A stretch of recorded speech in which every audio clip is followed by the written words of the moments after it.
Hey guys, it's Tamara here from FKC Knitting Bootcamp. This is the final installment in our first project camp. Woohoo! We're all ready to cast off or bind off your project.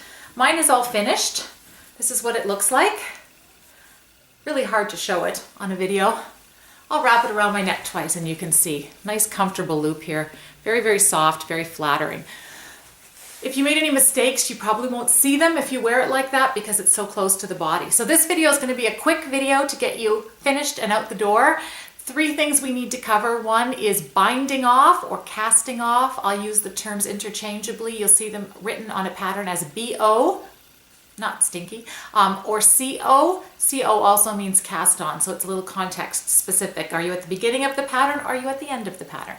After you have bound off your project, it's no longer on your knitting needles, you're going to need to weave in any ends. That 6 to 8 inches you left at the start of your project, the 6 to 8 inches you left at the end of your project, and the 6 to 8 inches that you left anywhere you had to join in a second ball of yarn, okay? Those will all be woven in on the back side of the project, so we won't see them. The third thing we need to cover is blocking. It's the final step in making your project beautiful. It will even out your tension and you will be amazed at the difference between a blocked and an unblocked project. It also will help with this little bit of curling at the edges that I'm seeing on my scarf. I don't really care about curling in this kind of a project, but on a garment, a sweater, I might not want the bottom edge or the sleeve edges to curl up. Okay, so lesson number one today is binding off. I will link up a video. There are tons and tons of different ways to bind off, just like there's lots of different ways to cast off. I've chosen one that will mirror our knitted cast on. It's called a knitted bind off. Very, very simple. Once you're familiar with the knit stitch, all you're going to do is knit into your first stitch, transfer it to your right needle, knit into your second stitch, transfer it to your right needle, pass the loop of the first stitch on the right needle that you've just knitted over the second stitch loop. That will be 1 stitch bound off. And you'll keep doing that all the way around to the very, very end. Most important thing with casting off or binding off is to do it loosely. If you do it tightly, if you pull on that working yarn after every stitch, you're going to get an edge that puckers. My one tip for always making sure you have a loose bind off is to go up 1 needle size. So we were using a 5mm needle. I would bind off with a 6mm needle, putting that in my right hand. It doesn't matter if it's straight or circular. If you can manage to keep your tension even and nice and loose on that 5mm that you're already using, don't worry about going out and buying a second one. Okay, check out the video I've linked up on the knitted bind off. Lesson number 2, darning in your loose ends. You will need a darning needle. Oh darn, it looks like this. It doesn't look quite like a regular sewing needle. It's big, it's got a very blunt end here because you don't want to split any of your stitches, and it's got a huge eye, which is what you want if you're going to be trying to put a very large or thick strand of yarn through it. Okay, so your darning needle is all you need. I'll link up a video again that shows you how to weave the ends in on the back side of your garment.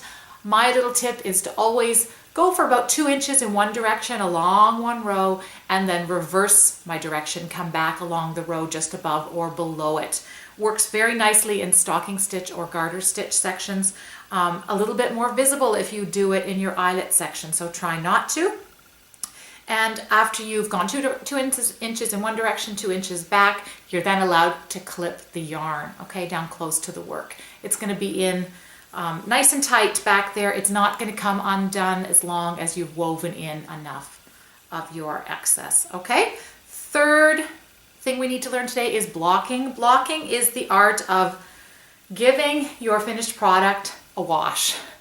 When we wash it, we want to put it in cold water or room temp water. A bucket, I just have my mop bucket. It's about 4 gallons. I fill it about half full, 2 gallons full of cool tap water. Then I put in about a tablespoon of Woolite, Wool Wash, Eucalan, whatever kind of wool detergent that you have. It's going to be very, very gentle on the fabric, and you're going to take the whole thing and you're going to immerse it in the bucket and just gently push it down until it's all wet. You're not going to pull at the fabric while it's wet. You're not going to squeeze the fabric while it's wet. It's very fragile, in particular if it's wool. You're just going to make sure it's soaked and it sits in that bucket for about half an hour, okay? The fibers are all going to bloom. They're all going to flatten themselves against each other. It's going to look beautiful. After your project is sat in a bucket for half an hour, you're going to pour the water out, and then you're going to very gently squish the water out of the knitting. 2 ways to get all of the water out. One is to put it in a lingerie bag, a very small lingerie bag. Put it into your wash machine, balance it with a couple towels on the other side, and run it through a spin cycle. That'll get all the extra water out. If you think it's too fragile for your wash machine, all you need to do is take that knitted project, wrap it up in a couple of towels, roll it nice and tight, put them on the floor, and then step on the towels. You're going to get all the extra moisture out, okay? So as much water out before we block as possible.